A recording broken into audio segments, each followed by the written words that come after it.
साथियों नमस्कार, स्वागत है आपका फील्ड स्टडी मंत्रा यूट्यूब चैनल पे। साथ ही यूपी ट्रिपल एस सी लेखपाल और अन्य भर्तियों के बारे में हम इस वीडियो में बात करने वाले हैं। तो साथियों अब आपका जो लेखपाल का डीबी शेड्यूल है और एडमिट कार्ड है वो जारी कर दिए गए हैं आयोग के द्वारा, और बहुत बड़ी सूचना थी, बिग न्यूज़ थी कल की ये। और साथियों मैंने कल भी बताया था ये कि आपका जो सिलेबस है, मतलब जो आपका डीबी का शेड्यूल है वो कल ही आ जाएगा, और ज़्यादा खिंचेगा तो 15 तारीख तक आ जाएगा। ठीक है। और कुछ लोग कह रहे थे कि हड़ताल है, आपको मालूम ही नहीं है। साथियों मेरे को मालूम था, कल इसका आना ही वाला था। ठीक है। और इसको मैंने जो आया था इसका ऑफिशियल, उससे पहले ही आपको एक वीडियो बना के दे दिया था कि कुछ देर में आपको अपलोड कर दिया जाएगा, तो आपको मालूम पड़ गया होगा।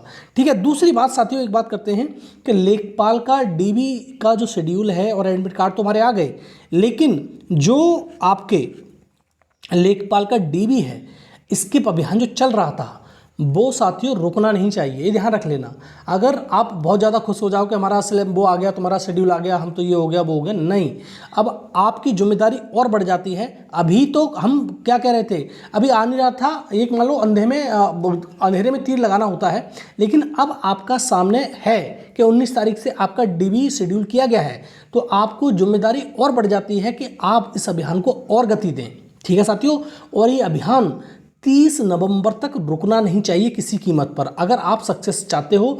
और दूसरा, जो साथीगढ़ बहुत ज़्यादा एकदम जो कट ऑफ जो पार किया है जस्ट उन्होंने 0.25 या 0.50 ज़्यादा हैं, वो उनके लिए तो बहुत ज़्यादा बेनिफिशियल होगा अगर ये तुम्हारा ये चलती रहेगी तो। ठीक है। डीबी इसके पेमेंट चलता रहेगा तो उनके लिए सबसे ज़्यादा बेनिफिशियल उनके लिए होने वाला है। दूसरा साथियों, जो तुम्हारा लेखपाल का डीबी शेड्यूल आया है उसमें जब नोटिस आई थी तो सिर्फ 22 लोगों को ही डिबार किया गया है आयोग के द्वारा।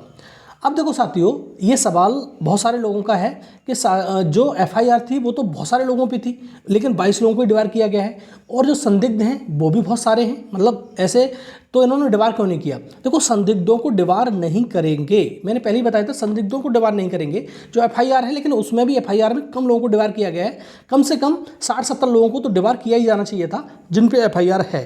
ठीक। और जो जिनको संदिग्धता है वो एसटीएफ काम करेगी अपना। अब एसटीएफ कितना काम करती है वो तो आपके समक्ष आ ही जाएगा। अब 19 तारीख से डीबी है तो आपको घबराने की और सोचने की ज़रूरत नहीं है। अपने डॉक्यूमेंट वगैरह तैयार कर लीजिए। अगर साथियों डीबी शेड्यूल आप पता नहीं कर पा रहे हो, ठीक है, आप डीबी शेड्यूल आ गया है, एडमिट कार्ड आ गए हैं, आप पता नहीं कर पा रहे हो, तो मैंने पिछले वीडियो में बताया था, आप अपना रजिस्ट्रेशन नंबर और आप अपना डेट ऑफ बर्थ नाम के साथ लिख देना और कैटेगरी वगैरह लिख देना, तो मैं आपको चेक करके आपको कमेंट कर दूंगा। ठीक है साथियों। तो इसमें कोई ज़्यादा बड़ी रॉकेट साइंस नहीं है। और जो प्रपत्र हैं उनके बारे में एक सेपरेट वीडियो आपके साथ में लाऊंगा और बनाऊंगा, और मैं बताऊंगा किस प्रपत्र में कैसे। वैसे मैंने पहले ही बताया था, जितने भी प्रपत्र आए, आपकी जो डॉक्यूमेंट में कोई भी गलतियाँ है तो उस डॉक्यूमेंट की गलती को सुधारने के लिए प्रपत्र बहुत इंपॉर्टेंट होता है। जो फॉर्मा आया हुआ है उसको सही से भरना आप। ठीक है। और एक नहीं, 3-3 कॉपी निकलवाना। ठीक है। सेट कितने बनाना? कम से कम 3-3।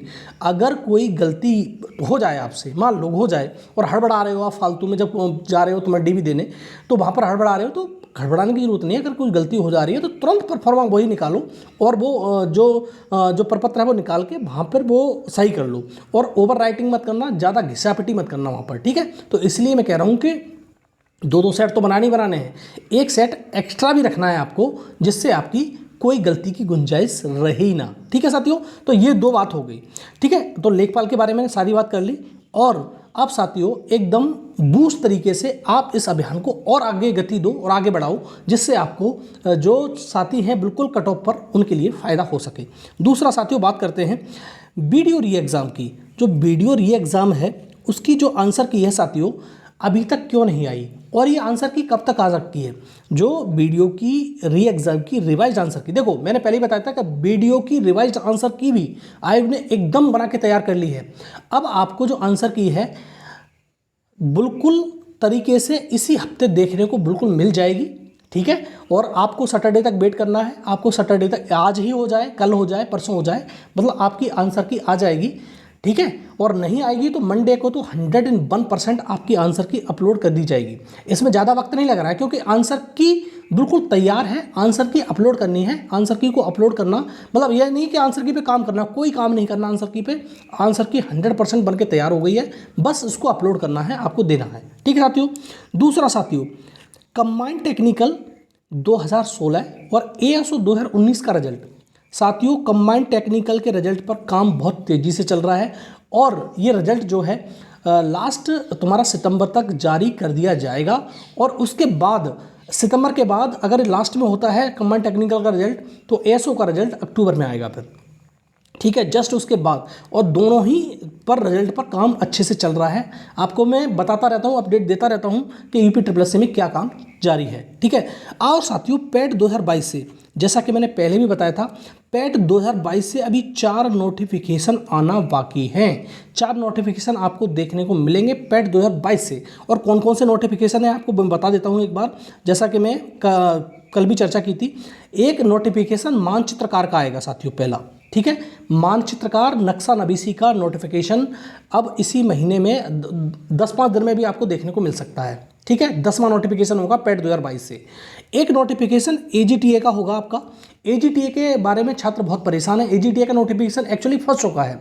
एजीटीए और जेईई दोनों के नोटिफिकेशन फंस चुके हैं, अन्यथा की स्थिति में ये नोटिफिकेशन अगस्त में ही आ जाते, ठीक है। तो एजीटीए का नोटिफिकेशन अब लास्ट तक इंतजार करना है आपको। सितंबर, अगर सितंबर में नहीं आएगा तो अक्टूबर में तो निश्चित तौर पे आ जाएगा, क्योंकि ये नोटिफिकेशन फंस चुका है। और तीसरा नोटिफिकेशन है साथियों जेईई का। जेईई का नोटिफिकेशन मैंने बता दिया था कि अब सितंबर में नहीं अक्टूबर में आएगा। कुछ इसमें पेज फंस चुका है और एग्रीकल्चर की वैकेंसी को जुड़वाना है, तो आप थोड़ी मेहनत करिए। एग्रीकल्चर की वैकेंसी वहाँ पर 0 है। सिविल मैकेनिकल की वैकेंसी है लेकिन एग्रीकल्चर की वैकेंसी नहीं है। चौथा और सबसे ज़्यादा इंपॉर्टेंट महत्वपूर्ण नोटिस साथियों लोअर का है, ठीक है। और मैंने पहले ही बता दिया था, लोअर की 1000 पोस्टों का अध्याचन आयोग लगभग आ चुका है। इसमें लगभग 970-75 पोस्ट हैं, लेकिन इसमें 1000 मान के चलिए, और भी पोस्ट बढ़ जाएंगी इसकी। तो अब लोअर का नोटिफिकेशन जस्ट आधी वैकेंसी दे दे, 400 वैकेंसी दे दे, इसका लोअर का भी नोटिफिकेशन आपको पैट 2022 से देखने को मिलेगा। और इसका नोटिफिकेशन पैट 2023 से भी देखने को मिलेगा, क्योंकि सारी भर्तियों के जो आयोग है अब क्या कर रहा है, सारी, जैसे अध्याचन आया 1000 का, तो वो 1000 भर्ती नहीं दे रहा है आयोग, उसमें से आधी और आधी से भी कम भर्ती दे रहा है, क्योंकि रिजर्व रख रहा है अगले पैट के लिए, ठीक है साथियों। तो आपको घबराने की जरूरत नहीं है। पैट 2023 की जो तैयारी करना है अच्छे से करें। जितने भी नोटिफिकेशन इस समय आ रहे हैं उतने ही नोटिफिकेशन आपके अगले पैट से आने वाले हैं, तो इसके लिए घबराने की आपको आवश्यकता नहीं। जैसे मैंने बता दिया, लोअर का जो नोटिफिकेशन है 1000 पोस्टों पर 1000 पोस्टों का अध्याचन आ चुका है आयोग में, तो आधे 400-500 पोस्टों का नोटिफिकेशन इस बार आ जाएगा। 400-500 पोस्टों का नोटिफिकेशन 2023 में आ जाएगा। तो घबराने की आवश्यकता नहीं है। आप तैयारी कर रहे हो तो बहुत अच्छे से तैयारी करो पैट 2023 की, और सारे नोटिफिकेशन। और सबसे बड़ी बात, पैट 2023 से मैं बार बार कह रहा हूँ, 4500 से 5000 पोस्टों पर लेखपाल की नई भर्ती आएगी, ठीक है साथियों।